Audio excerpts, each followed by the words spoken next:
Goeiemôre almal. Ek wil met ons die gedeelte deel van om jou naaste lief te hê. So ek gaan eers vir ons die gedeelte lees van Matteus 22 vers 37 tot 40. Jesus antwoord hom: Jy moet die Here, jou God lief hê met jou hele hart en met jou hele siel en met jou hele verstand. Dit is die grootste en eerste gebod. En die tweede wat hiermee gelyk staan is: jy moet jou naaste lief hê soos jouself. En hierdie twee gebooie is die hele wet en die profete saamgevat.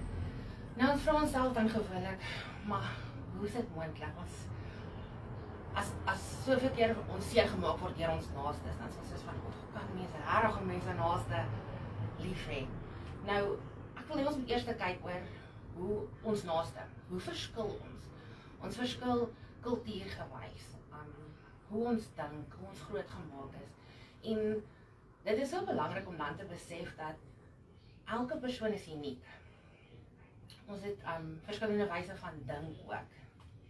Nou, ons verskil is wat ons uniek maak. En dit is wat God ons elkeen so perfek geskaap het. Ek wil 'n voorbeeld gebruik, soos byvoorbeeld, as ons lees Adam en Eva. Hulle het die keuse gehad om die vrug te eet.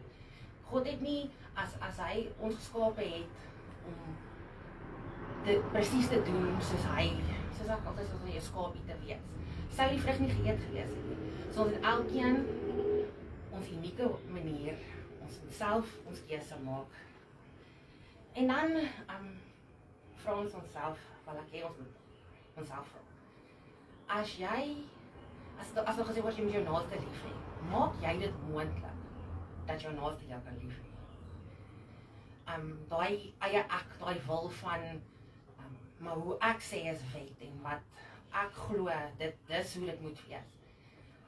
Dit is wanneer selfsug inkom en wanneer ons dit moeilik maak vir mense om ons lief te hê. So, buite dat ons naaste moet lief hê, moet ons ook so wees dat hulle kan sê, maar ek is lief vir haar, sy maak dit maklik, sy oordeel my nie.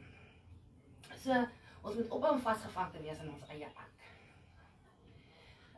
Jesus was die perfekte voorbeeld, toe hy op aarde was, van om jouself een kant te sit, om nie selfsugtig te wees nie. 'n voorbeeld van dit is, selfs toe Johannes die Doper hom gedoop het, ek bedoel, Jesus is baie hoër geag as wat Johannes was, en hy het laat Johannes hom doop, en dit was ook 'n voorbeeld vir mense om te sê, maar ag jouself, al is jy in 'n hoër posisie as iemand, dis baie keer nodig om jou minder te ag.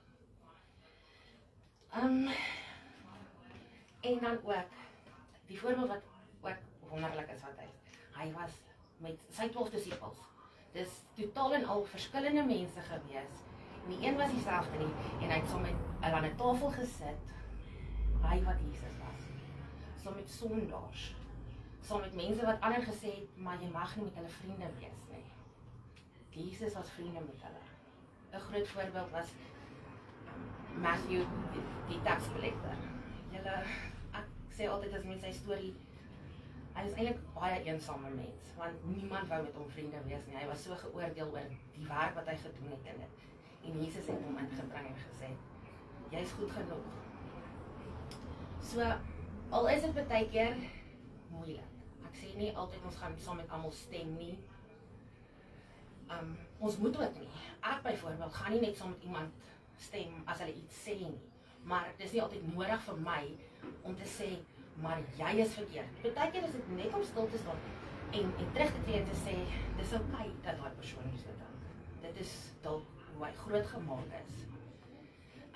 Ek wil noem dat dit is so belangrik vir ons om te weet wat in die woord staan. Soos byvoorbeeld as iemand na jou toe kom en sê, maar dis okay om te jok of om so klein leen te vertel. Ek wil weet, ek wil in die woord, wil ek weet, maar dis verkeerd. Sê, dis vir ons belangrik om die Bybel te ken, om woorde te ken en te sê, maar dis nie reg. So ons moet reg dit ag om die woord te leer en terug te beklei met dit, die bose goed in die wêreld, want ons almal weet maar, daar's soveel goeders, jy moet half in hierdie boksie pas in vandag se lewe om half, ek sê altyd vir die tieners, om cool te wees. Nee, as jy weet dit is verkeerd, moenie in daai boksie klim nie. Dis okay dan om aan een kant te staan. Maar wat ek ook vir hulle so duidelik en altyd sê is, moenie beklei nie. Dis okay om anders te wees. Dis okay dat jy nie dink soos jy nie. Ons moenie boelie nie. Dis my groot ding. Ek sê ek elke Sondag vir die tieners, moenie boelie nie, want dis 'n refleksie van wat in jou hart aangaan. Ons moet aanvaar, ons moet mense lief hê. Om lief te hê beteken om onvoorwaardelik iemand lief te hê. Om jou gevoelens eenkant te sit en daai persoon se gevoelens eerste te stel.